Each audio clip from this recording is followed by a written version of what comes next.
मां पार्वती जी शिव जी को अपना बनाने के लिए पार्थिव शिवलिंग का पूजन कर रहे हैं, पार्थिव शिवलिंग का निर्माण कर रहे हैं। और पार्थिव शिवलिंग का निर्माण करना, पार्थिव शिवलिंग का पूजन करना सरल विषय नहीं है।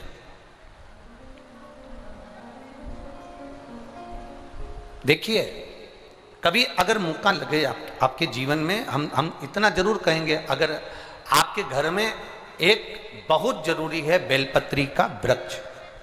क्या जरूरी है? बेलपत्री का वृक्ष। घर में नहीं लगा सकते हो तो फिर कहीं मंदिर देवालय में जरूर लगाओ। मंदिर देवालय में नहीं लगा सकते हो तो कहीं ना कहीं किसी ना किसी बगीचे में जरूर लगाएं।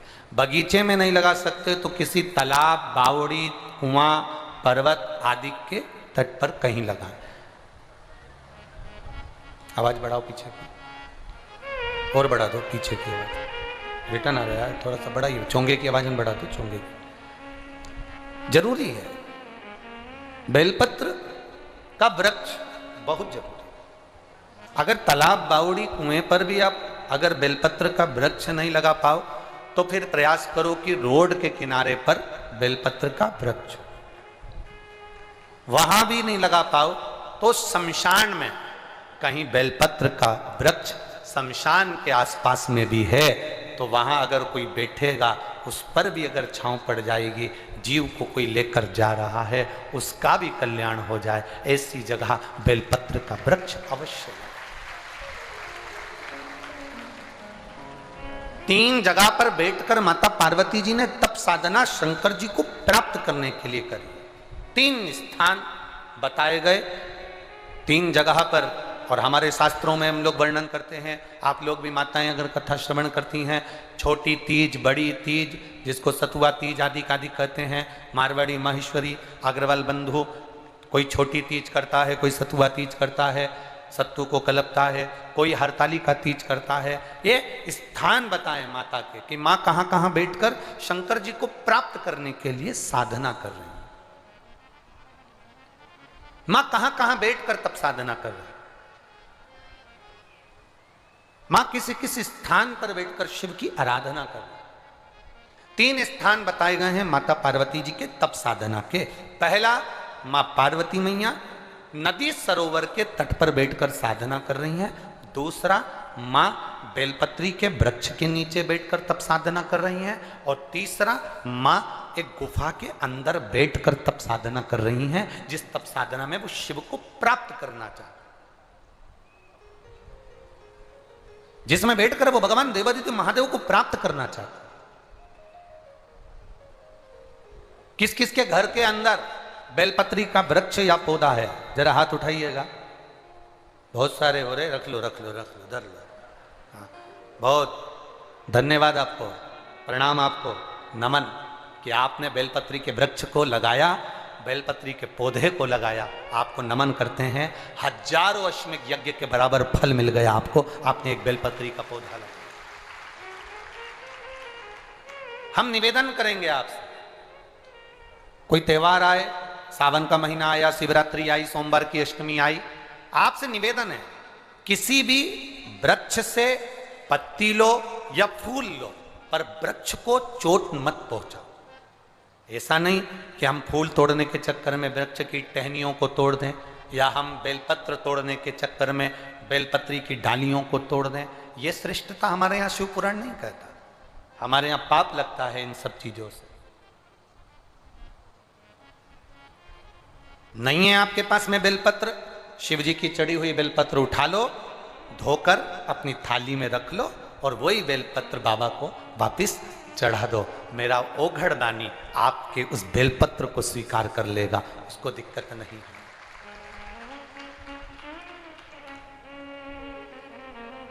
मेरा शिव आपको पकड़ता है, मेरा शंकर आपका कल्याण करने के लिए अग्रसर रहता है। एक प्रश्न आपसे कर रहे हैं, उत्तर दोगे क्या? अरे बोलो तो जम के दे दोगे। 2 व्यक्ति पानी में डूब रहा है।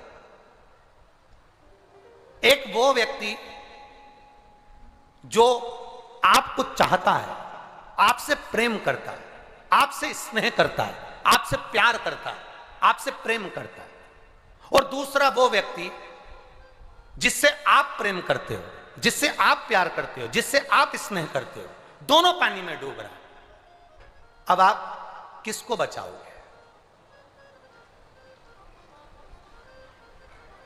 एक वो व्यक्ति जो आपसे प्यार करता है, आपसे प्रेम करता है, आपसे स्नेह करता है, वो पानी में डूब रहा है, और एक वो व्यक्ति जिसके लिए आप दिल लुटाते हो, प्रेम करते हो, प्यार करते हो, स्नेह करते हो, जिसके बिना आप रह नहीं सकते, वो पानी में डूब रहा।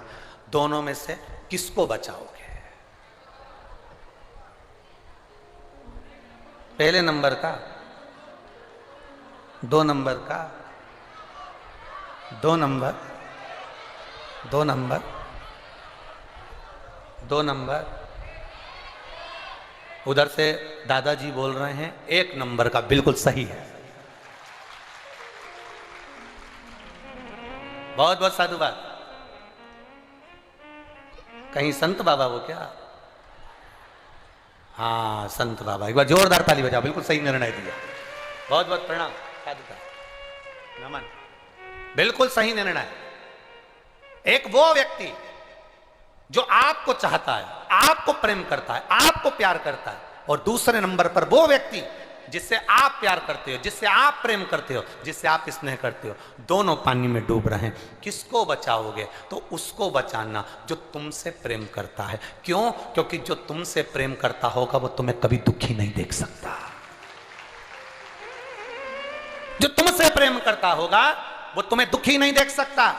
जिससे तुम प्यार करते हो, भरोसा नहीं कि वो तुमसे स्नेह करता होगा और तुम्हें सुखी दे दे या तुम्हें सुख दे दे, वो भरोसा नहीं। मेरा भोलेनाथ पहले नंबर का है। वो जल चढ़ाने वाले से तब प्रेम करता है कि अपने भक्त को वो डूबने नहीं देता, निकाल लेता, निकाल लेता। वो चाह रहा है, स्नेह कर रहा है।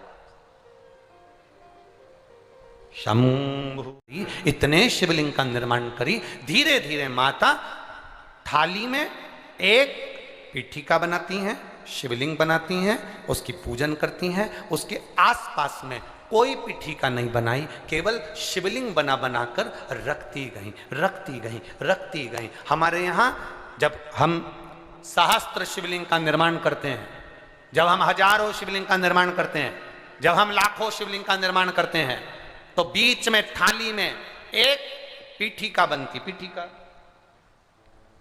जो जलाधारी हम बनाते हैं वो एक बन गई, शिवलिंग बन गया।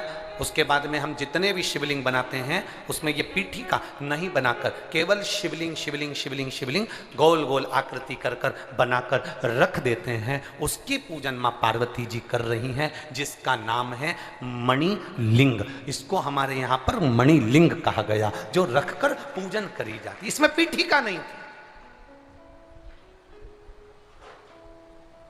इसमें पीठिका नहीं दिख रही।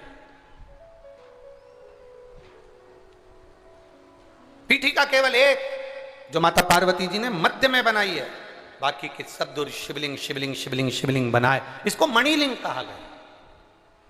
ये मणिलिंग की गणना।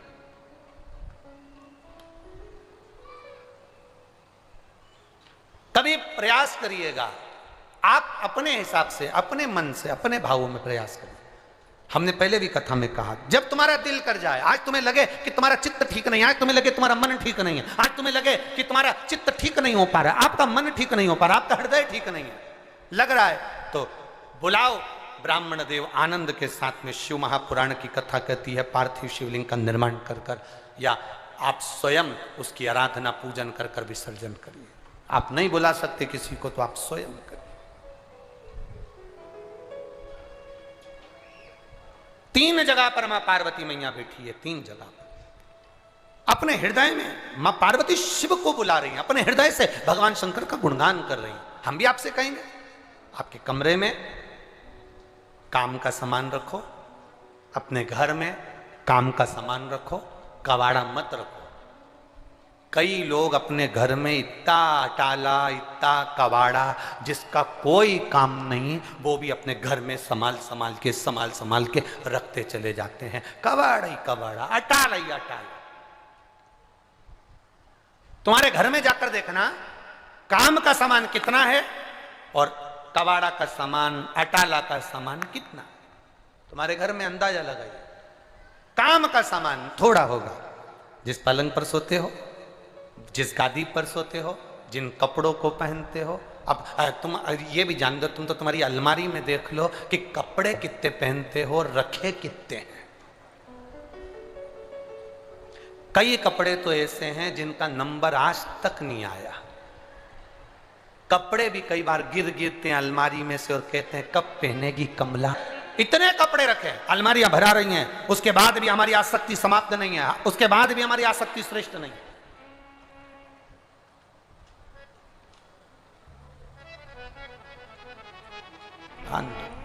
कबाड़ा ही कबाड़ा, कबाड़ा ही कबाड़ा, सब इकट्ठा हो गया। कितने कितने वो आखिरी में दिवाली के टाइम पर कबाड़े वाला भी आ जाता है, चिल्ला चिल्ला कर कहता है लोहा लंगड़ लिया, जूना पुराना, क्या बोलते हैं, जूना पुराना कबाड़ा लिया।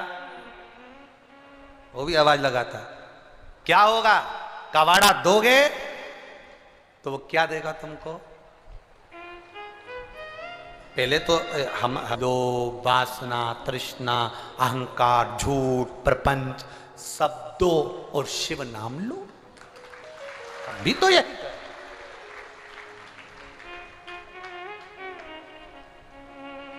वो भी चिल्लाता है, आवाज लगाता है लोहा लंगड़ लिया। और एक मन, ये 11 हैं, इसमें से 5 पुरानी साड़ी दे देगा और एक नया भगोना उसको मिल जाएगा। नई भगोनी जो शिव पुराण में आता है वो एकदम नया बनकर जाता है, जैसे आज ही उसका जन्म हुआ है। वो नई भगोनी की